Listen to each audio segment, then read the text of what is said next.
Welcome back to the Company Show. We tell like it is, we don't care how you feel. And the Georgia Bulldogs put a whooping on the Shorthorns, the wannabe SEC team. 35-10 there in Athens. Look, this game could have been a lot worse for the Texas Longhorns if Georgia really wanted it to. That defense for Georgia showed up and showed out this game. The best they've looked all season long, and it's not even close. If that Georgia defense continues to show up each and every week, there's a very good chance that you're looking at your national champions right here in the Georgia Bulldogs. Talk about a smothering performance from the very start of the game all the way to the end. The first drive, again, for Texas, they come out looking really good, really hot. They drive down the field. I'm thinking that they're going to score a touchdown. There was twice on Texas' first drive where Georgia was able to get them in 3rd and long, and yet again, they converted on the 3rd and long, but Georgia holds them to a field goal. They go up 3-0. That's the only time Texas led this game at all, was their first drive when they kicked the field goal. After that, Georgia's defense was too much. Texas did score a touchdown in the 3rd quarter off a interception, a very bad interception by Gunnar Stockton. We'll get into that, which gave them the short field. I think they got the interception at like the 30-yard line, so they were working with a short field. But besides those two drives, Texas could not get anything going. Arch Manning, he did pass for 271 yards for the day, so not bad, but he was 62.7 completion percentage. 1 touchdown, 1 interception, so not like a very bad day by Arch, but they just couldn't get any consistency. This Georgia defense got after Arch all game long, pressured him nonstop. This was, like I said, the best I've seen this defense all season long. And if they can show up the way that they did in the Texas game, every other game, give me the Dogs to win the national championship. Yeah, maybe it's a little homer talking. But defense, absolutely great. They get 3 sacks, 7 tackles for loss. KJ Bolden gets himself an interception. So, all phases of the game, they played really well on defense. Secondary was good, and our front 7 finally showed some life. So, moving over to the offense for Georgia. What? Talk about some balls from this coaching staff for Georgia. Georgia comes out, their first 2 drives, they score a touchdown on both of their first 2 drives. And at that point, it's 14-3, and I'm thinking, damn, if Georgia plays this way all game long, they're looking good on defense. They're looking good on offense. We could look at the end of this game. This game's 48-3. After those first 2 drives, the second quarter and the 3rd quarter, there was a long lull in between action for both teams. Georgia couldn't really get anything going offensively after the first 2 drives. Texas sure couldn't. So very frustrating at first or during that time. I was like, man, here we go again.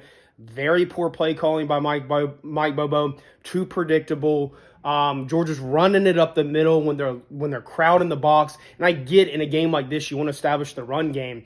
But, it started to get very frustrating. And I thought for a second, hey, if Georgia keeps messing around and doesn't put up some more points, Texas could win this game.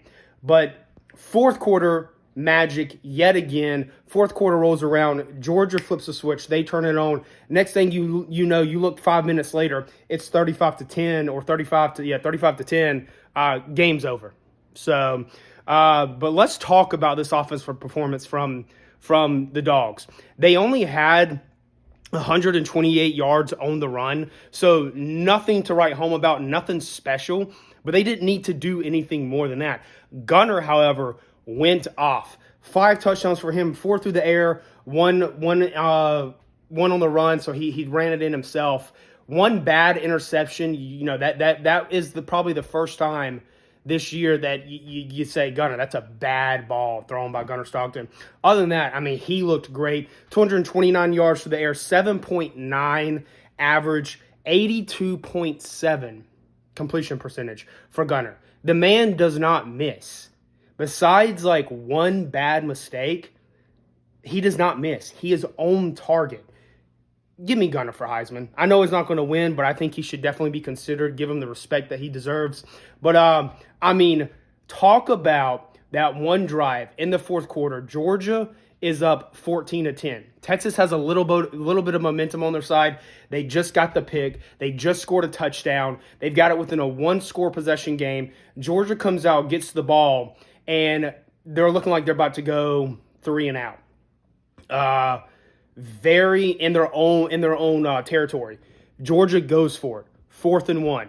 Gutsy call in your own territory. They pick it up. Convert, get a new set of downs. I think, a few more plays later on the same drive, 4th and 4. You're like, shit. Stalled out again. What does Georgia do?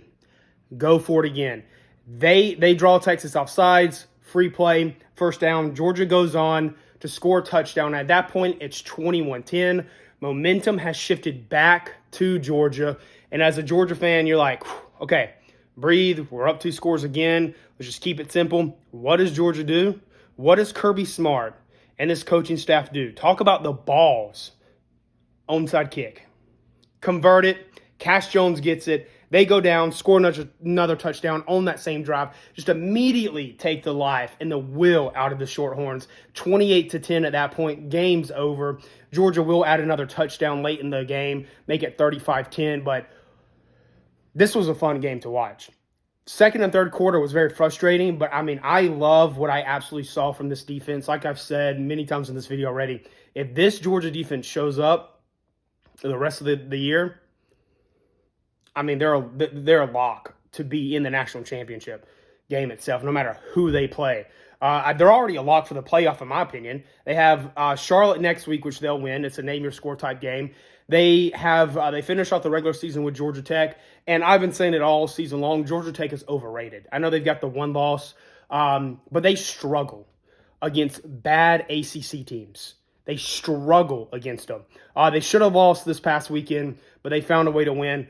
Georgia's going to dominate the Georgia Tech game. I don't think it's particularly going to be close. I would not be surprised if Georgia finds a way to win by 14-plus points. So either way, I think with this win, Georgia is a lock for the playoff. I think they're going to win out regardless. But what does this mean for Texas? I thought going into this game, if Texas loses, they're out of the playoff. You're a 3-loss team. They got Arkansas left, Texas A&M left. I think even if Texas beats Texas A&M at the end of the regular season, I think you're still out. Now, I don't think Texas beats Texas A&M, but I think even as a 9-3 team with a win against Texas A&M, I don't see how you put Texas in the playoff. You have a very bad loss against a very bad Florida team. You lost against Florida. You got embarrassed by Georgia. If you kept it close with Georgia, maybe you won in a heartbreaking fashion, overtime lost by 3 or less points, maybe I could see, but you got embarrassed by Georgia. Bad loss against Florida. I think you lose to Texas A&M. Texas is out of the playoff, in my opinion. I don't see how you can put them in there. If Texas ends up beating Texas A&M and makes it to the playoff, then at this point, what's the point of even playing in the regular season? Just put the biggest brand names in the playoff and let's do that way. There's no point of even playing the games in the regular season if they find their way in. So either way, like I said, I thought this was a great game. Love what I saw from the offense. Love what I saw from the defense. Can Cash Jones, though, for Georgia, I like the guy. I think he's a phenomenal athlete. He came in clutch on that onside recovery. Can we stop giving him the third down? The ball on third down? I don't know what it is about his juju on third down, on crucial third downs. We always give it to him, and he doesn't convert. There's 3 times in this Texas game where we gave him the ball on third down. We drew up a play designed to give it to him. On a very critical third down, he doesn't pick it up. Happened in the Bama game. Happened several times in this game. Give him the ball on first down. Give him the ball on second down. These critical third downs, he's got some kind of weird bad juju going on that I feel like it's too predictable. I'm like, Cash Jones is in third down. We're going to find a way to get him the ball, and he's not going to pick it up. Like I said, great athlete, came in clutch on the onside kick, but please stop giving him the ball on third down. By the way, great game. Georgia dominates. Georgia rolls. They get the win 35-10 at home against the Shorthorns, the wannabe SEC team out there in Texas. Great performance. Like I said, I think that this Georgia team is getting hot at the right moment. Most teams are either doing this or starting to do this, while I think Georgia is going up. in today's college football world, you got to get hot at the right moment. And that moment is now. And I think Georgia is getting there. Gunnar Stockton is playing phenomenal each and every week. He's getting more and more comfortable, more and more confident. This Georgia defense seems to be getting it all there. C.J. Allen, scary injury at first, hoping that he's able to go next week. I thought he was done for the season when he first got injured and he limped off. I thought it was for sure a hamstring problem, towards hamstring. Kirby Smart did say that after the game that it appears to be his knee and not his hamstring, and that he was told that he was good after the game. So we still don't have any official word on the injury update for C.J. Allen. But God, I pray that he is good to go for the rest of the season. He has been a dynamic leader and a phenomenal player on the field. So hoping that he's good to go. Other than that, great performance by this Georgia team. Texas, sorry, not sorry. Yeah, the playoffs. Georgia beat you in Austin, Atlanta, now Athens. It's over. Go Dogs.